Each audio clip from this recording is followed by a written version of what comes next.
Hi, it's Dave. So some people call Tesla a car company. Some people call Tesla a tech company. But I call Tesla the mother of all tech companies. I think they are in a different league, and a lot of this isn't understood or accepted by the markets. Of course, I could be wrong, and that's the thing about investing. There are risks, and it's not easy. So take everything I say with a grain of salt and know that these are just my own personal stream of consciousness thoughts. In this video, I want to introduce a concept of Tesla's 3 S curves. And I think this will unlock a good framework to understand why I think Tesla's future is so bright. All right, S curves typically aren't very well understood. They're not really intuitive because most people with growth, they think more linear, and that's what we see in nature or even with people or humans. However, with technology, it's a different story.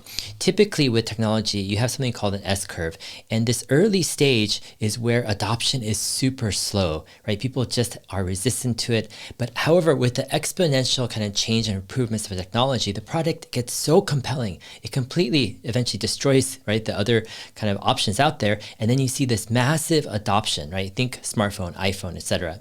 And then it gets to a point of maturity where the growth radically slows down. Now, this is different than typical intuition or expectations because initially you think that actually the adoption would be much faster than it really is, but it's actually really slow. During the slope up, you think during the slope up, you actually think, right, the growth rate is going to be kind of like this, more linear. However, it's actually exponentially up. And then later on, when it's mature, you think actually the growth rate will continue, but it doesn't. And usually you get a result with some more maturing tech companies where you have a massive, right, P over E compression because, yeah, the growth just isn't there anymore. So the big challenge of all tech companies who have discovered a S-curve or are riding a technology wave is they have an original kind of product platform that's going through this tech or this S adoption here.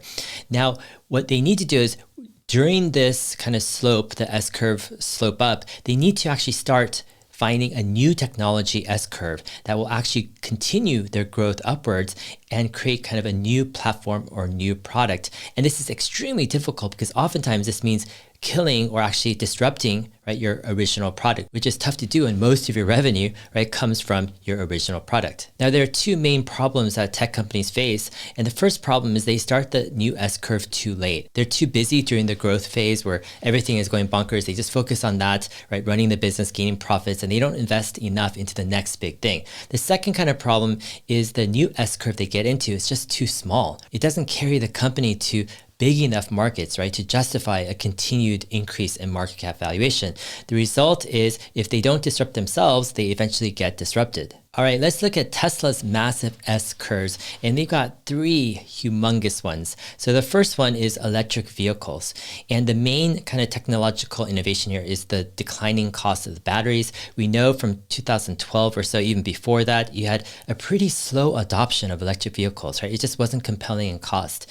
And then you have kind of an inflection point. This probably happened, starting a year or two ago where you had the Model 3 and the Model Y come online.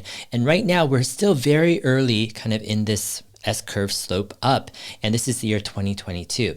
This will probably last, up to maybe 10 years or so as Tesla scales up to, let's say, 20 million vehicles a year. And this is just a massive, massive slope up. And typically what happens is people think that the growth rate will continue kind of like this linearly, but what happens is it kind of escapes most people's expectations, and you have most analysts and investors kind of chasing, right, the growth rate and kind of being surprised quarter after quarter or year after year. All right, here is the second massive S-curve for Tesla, and this is FSD and robotaxi, right, autonomous driving. So right now we're kind of at the beginning. We haven't even started, let's say, the massive slope up on this S-curve.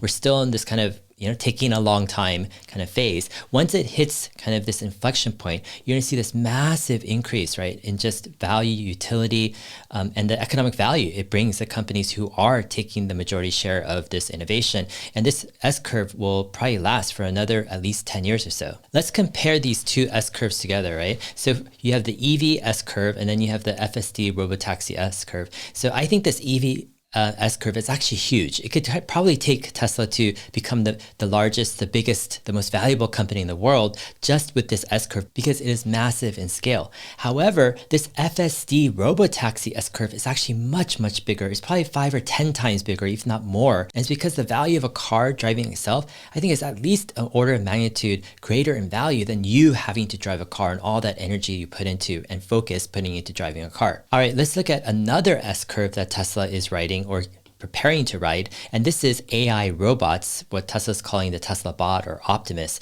And here we are in 2002. We're not even close, or maybe we are, but we're not that close to this inflection point where we start to see this massive growth up. We're still in the early stages, but Elon is saying that this S-curve is kind of the mother of all S-curves. It's so big and so huge, not just economically, but also I think significant in terms of human society, protecting human society, that this actually will take priority for Tesla. Let's look at another thing here. Let's compare these three S-curves together, right? You have the EV S-curve right here, which is huge, right? Could take Tesla, to multiples of its value right now. Then you have this FSD robotaxi S-curve, which is humongous, like multiple times as big as EV. And then you have this AI robot S-curve. And I'm kind of not drawing this to scale. It's possible the AI robot kind of S-curve is 10 or 100 times bigger than this FSD robotaxi S-curve. And so it really completely changes the game for Tesla if they're able to ride all three of these S-curve waves. All right, so of course, none of this is guaranteed and there's a lot of execution ahead for Tesla. But understanding these three S-curves, I think, gives us a good framework to understand Tesla's future. We are currently in S-curve number 1, which is electric vehicles. Tesla is defining or redefining the complete experience of owning a car and doing it with extremely good margins. S-curve number 2 is autonomous driving, and Elon is saying that this inflection point is imminent. Now, we might disagree on the exact year or month of this inflection point, but I think when this inflection point happens, it's going to be massive. It will signal the start of a multi-year S-curve slope that is many times bigger in magnitude than electric vehicles. And then you've got S-curve number 3, which is AI robots. And the reason why this is the biggest S-curve of all is because I'm not sure what limits AI really has. And if AI robots end up at artificial general intelligence, then Elon is saying it's going to remove all limits to the economy because basically labor will be unlimited. And while we all might have disagreements on each of these S-curves, when the inflection point is going to be for each curve and how big each S-curve is, I think it's fascinating that one company led by a very unique person and a very capable team around him are pushing the envelope of trying to ride 3 massive S-curves all at the same time. It's truly incredible. All right, hope this has been helpful. If it has, go ahead, like and subscribe. All my videos can be found as an audio podcast as well. Just search for Dave Lee on Investing, your favorite podcast player. And I'm on Twitter at HeyDave7. All right, we'll see you guys in my next video. Thanks.